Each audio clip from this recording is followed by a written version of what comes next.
Good afternoon, everyone. How's it going? This is Arrow E, and today we're going to start with an awesome podcast. So, today we're going to have Kristen Neal, and she was a previous guest before. So, prior to this podcast, she was able to discuss and go in depth all about her time in Guatemala and yoga. But with the whole coronavirus going on right now and the outbreak, everything has been put on hold. Things are being shut down. So, Kristen, I have the honor of not only introducing her, but also she's going to talk about her journey leaving Guatemala because of this outbreak. So, everyone, let's get ready. Let's get set. Here is Kristen Neal on Every Moment with Arrow E podcast. So, let's dive in. You're listening to Every Moment with Errol Lee. We believe that every moment deserves a better story, and on this podcast, we tell those stories. Here's your host, Errol Lee.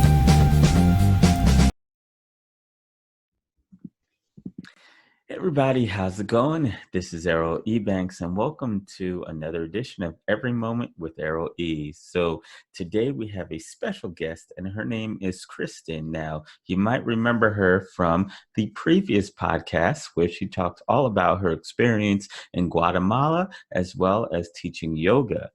But being in the Peace Corps, something switched. And unfortunately, that was the coronavirus or COVID-19 kind of put an abrupt end to her journey in Guatemala.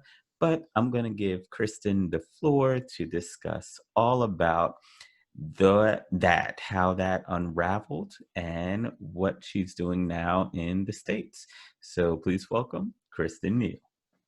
Hello, hello, hello. How are you doing? I'm doing good. How are you? I'm doing okay. Okay. Why just okay?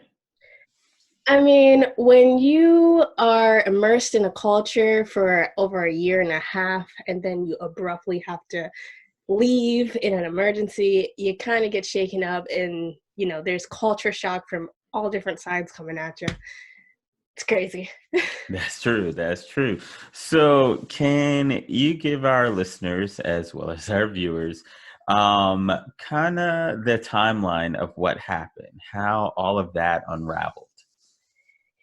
Yeah, I don't remember exact dates, but I'll give you a brief rundown of all the craziness that happened. So around, I think it was February, in the beginning of February, this is when stuff started happening. And the people from my program, they contacted us and they told us, hey, we're going to limit international travel. And I, first off, was like, what? I'm supposed to leave in June. And I just had sent my report in, my approval report to get my vacation approved in the beginning of February. And then 2 days later, this email came out. So everyone was like, okay, this is, that's interesting. So they said all of our vacation, if we had it approved already, it's rescinded and we can no longer travel outside the country, only within the country. So I was like, okay, that's really angering, but hopefully everything lights and, gets better soon, because the trip wasn't until June. So I'm like, okay, that's still time to wait and see it out. And, things could get better.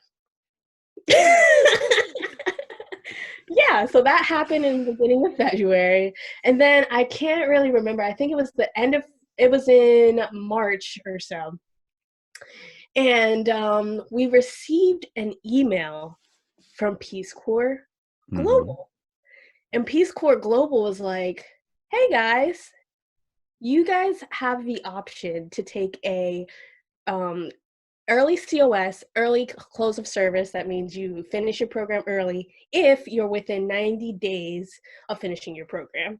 or you can do an interrupted service. So everyone has access to an interrupted service. What that means is you go back home to the States, you wait till this all blows over, and then you Right. come back. So Okay. I was like, that's really, thought provoking that for Global put this information out that everyone in all of the countries, Africa, Asia, Europe, Latin America, everyone has that option. So for me, that was kind of like ding, ding, ding, ding, ding. I think something is up because that is very unprecedented that Peace Corps Global, so that means Peace Corps in Washington, is saying, hey guys, you guys can come home if you want because this COVID-19 stuff is getting really serious. Mm. So that was a little alarming. And in Guatemala, we hadn't had any cases, but I was kind of texting my international friends because I'm in like this Black PCV group that's like worldwide. So there's people in Europe, Asia, Africa, and just different parts of the world, Latin America, Central America. So I'm like seeing what's going down in these other countries. And I'm like, okay, so Peace Corps Mongolia and Peace Corps China are, they're getting, well, Peace Corps China had already been in the, they were about to close anyway. Right. But then they closed early, and then Peace Corps Mongolia closed, and then we were like, oh, okay. But that was because it seemed that perhaps they didn't have access to flights outside the country. So it looked like what was the structure was, and this is all in my own opinions, I don't represent Peace Corps or anything like that. Right. It looked like the structure was if you didn't have a way to get out of the country safely, then they would evacuate all the volunteers of that country. That's pretty much what it looked like. So I'm thinking, okay, I'm in Guatemala. Nothing's going to happen to me. We're really close to the U.S. We don't have any cases at this point. We have 0 cases at this point, but we do have a lot of tourism. Let me tell you, all that changed within a heartbeat. So we got the global information. We were all like, okay, that's weird, but we don't really need to do that because everything's safe here in Guatemala, whatever. Like a week later, or like, I don't know, a few days later, like 4 days or something like that, we find out about our first new case. So now Guatemala, everyone in Guatemala is like, okay. But it was only one case. But the president of Guatemala had put out. There was only one case. So we were like, okay, that's fine.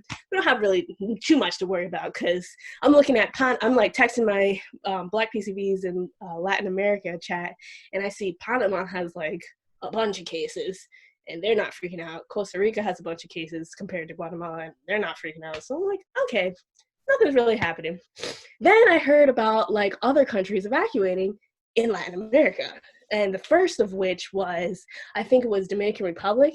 Right. And I was like, okay, really interesting because they only had 8 cases, But I'm like, this probably will hit us in like 3 months or something like that. Man, after our first case, everything went downhill. Everything went downhill. So we got our first case, and I think it was the same day where Peace Corps Global was like, listen, we're evacuating everyone in the world. Every single volunteer is getting evacuated. That's like over 7,000 people are getting flights out to the U.S. within a week's time span. And so everyone on my chats were blowing up. Everyone was like, holy, we were going crazy because that is an unprecedented thing happening over COVID-19. Right. Meanwhile, listen, I'm here in Guatemala, so I'm like, okay, Guatemala has 1 case. I'm getting evacuated to the U.S. where my state has like, I don't know, 45 cases. Like, what? I'm going into the day, what's happening? Going into Delaware, right? Yep. Yeah, my own state. And so after our first case, and then we got the evacuation from Peace Corps Global, then Peace Corps Guatemala was like, all right, we'll give you more information. They were like, listen, we're evacuating tomorrow, Tuesday, and Wednesday. So everyone's like, what? Mind you, this email came out, the global one came out at 10:50 p.m. Ours came out at 12 o'clock in the morning. So there's people who are literally have to pack up their stuff immediately and wait for more information. So I got selected to be in the group to be evacuated on a Wednesday. So I'm like, okay, I have 2 days. Something in me told me I should pack right now at this moment, but I was just so stressed out that night. I was like, I'm just going to sleep. I can't think. Everything in my mind is going crazy. So the next day was Monday. So some people were supposed to get evacuated. So in the morning, I'm packing up all my stuff. And I'm like, I got plenty of time. I have 2 more days. I'm going to go have lunch with my site mates, the people who live in my area who are volunteers. I'm going to go to the town over, get a maleta, a luggage, and come on back, Mm-hmm. Tell me why. I was in the town over. We got an urgent text. It was like, be ready to mobilize in an hour. I was with some What? other volunteers. I was like, stuff is going down. Things are going down. Like, this is not no game anymore. So everyone's like going crazy. And then we got news that the president was like, over this one case, after this one case, he was like, yeah, we're shutting down all the learning institutions. We're going on a 14-day quarantine, blah, blah, blah. By Monday, no extranjeros, so no like foreigners are able to come into the country from Europe, the United States, or Canada. So I was like, Wow. So I mean that's good. Trying to attack it fast before it yeah, spreads. yeah. I really applaud the president of Guatemala for that because the health infrastructure of Guatemala, it can be very limited in some areas. So a pandemic could really destroy a lot of things. Yeah. Like, okay, good job, but you told us that on, I think it was like between the weekend. So it was either like Friday, it was between Friday and Sunday. All right. And so that happened. And then Monday came, and then they were like, just kidding. Foreigners cannot go in or out of the country. So basically, they closed their borders on Monday. Wow. So no exits. No exits no matter which way you go. Yeah, no one can go out via plane, via one of the borders.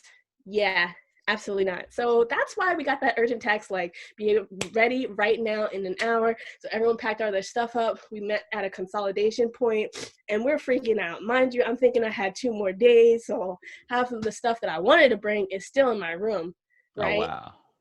So go to the consolidation point. They're like, listen, we're going to go to Antigua. So we go to Antigua, wait for some people. And then they were like, all right, so we're going to try to leave the next day. Well, the next day comes and we're receiving a text. We're like, don't move. We don't have anything to leave yet. We don't have any permissions to leave. All the flights are being canceled.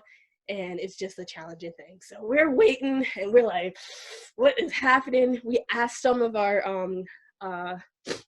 what are they called? Host country nationals, so the people who live in Guatemala but work for the program. And then they were just like, we were like, what are the chances of us, getting out of here? And they were like, yeah, it's 50-50. We have no idea. The president has stopped all traffic. And then they started having travel bans. If you had more than 10 people, you absolutely could not be on the street in like a bus or anything like that. So it was serious. All the hotel that we were in, they didn't even want us there because like there's laws, like they're not supposed to be accepting any huéspedes, guests or anything. So it was really serious. Mm-hmm. But eventually we got word that we had a plane and they were gonna get out by way of Nice. like the embassy helping us, and we just purchased our own plane to get out of there. So it was a chartered flight. And so the day that we were able to leave was on a Thursday. Was it a Thursday? I think it was a Wednesday, actually. Mm-hmm. And so, we had a motorcycle brigade of police officers escorting us out. Because remember, there's this curfew, and there's also this law, you can't have more than 10 people. We got Right. like almost 200 volunteers in buses, a bunch of buses, trying to get to the airport. So we had that escort us to the airport. And then once I saw that plane Right. in the window, I was It like, was like, yes. yeah, Yes, yes, freedom. We're here. We're like, going. yeah. So it was really scary. Not a lot of sleep. A Right. lot of people were crying because you're being ripped apart from the community that you built. And Guatemala is just such a loving, warm, family kind of atmosphere. So it's really, really, really hard, tough stuff to go through. Mm-hmm. So I'm guessing now it's all put on hold? Like, would you be able to join the Peace Corps again? Is that something you want to do? Have you been in contact with people of your group? Yeah, so I have been in contact with some of the other volunteers. Basically, since this was an emergency evacuation of all volunteers from all over the world, when it becomes evacuation status, it means, you COS, you do your close of service, you're no longer in the program, but you can reapply. They're probably going to make it a more easy process to reapply. So we Right. don't have to do all the medical stuff, and we just have a direct pathway in, and we could stay for like up to a year or more, Mhm. So right now I'm a returned volunteer, so I no longer have any service, and that's how it is. Once everything blows over, they'll see if we can come back, which they're pretty, they really think that it will be an opportunity. Don't know when, and they don't either. But me personally, had plans after Peace Corps. So if it takes more than 3 months, I'm already like starting on my plans. In my head, I'm like, yeah, I could go back for a year. I wouldn't mind that. But Right. right now, I'm starting on the plans that I had for after Peace Corps, because this whole thing, the way it's looking in the U.S., and I'm just like, it's really bad here. So I don't really know what's happening there. In Right. Guatemala, it seems to be pretty tame, but I'm probably not going to do more. I was there for my training plus a year and a half of time, so I had 9 months left in my Right. service, in my 27-month service. Awesome. Well, thank you very much, Kristen, for this riveting journey with the whole mess of COVID-19, what's going on in the world. Glad you made it safe back to Delaware. It was just really cool just hearing your previous story and all the things that you've done Mhm. in Guatemala, also teaching the kids yoga. Even though you abruptly had to leave Guatemala, I know you made a lasting impact on a lot of the people there. And I know you created a lot of great and special memories and moments. Yeah, thank you so much. I also want to say thanks to like the Peace Corps team. The staff were so supportive in this really crazy time. But thank you for having me on your podcast. It's always a pleasure to talk Uh, to you. You're very welcome. Well, have a safe day. Try to do something fun while everyone is quarantined. Yeah, I know. So, a lot of thinking what we can do inside of our four walls that we have here. Get me Uh, Get me out. Get me out. All right, Kristen, have a good one. Thanks.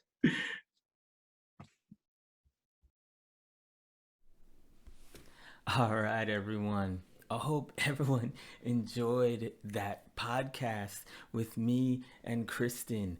I hope everyone just stays safe out there. I'll be praying for everyone who's been going through a lot of hard times. Even if you aren't, just keep praying. Keep praying. All right. I love you guys very much. Thank you for listening. Thank you for your support. If you want to review or replay this podcast later on, you can on Facebook Live. It'll be uploaded to YouTube. And lastly, it'll be on Spotify as well. So as this broadcast is going, it's on Spotify. But thank you guys very much for just listening, tuning in, being very supportive. I love you guys. This is Zero E signing out. Have a blessed day. Thanks for listening to Every Moment with Errol E. Please subscribe on Apple Podcasts, Spotify, or wherever you're listening right now.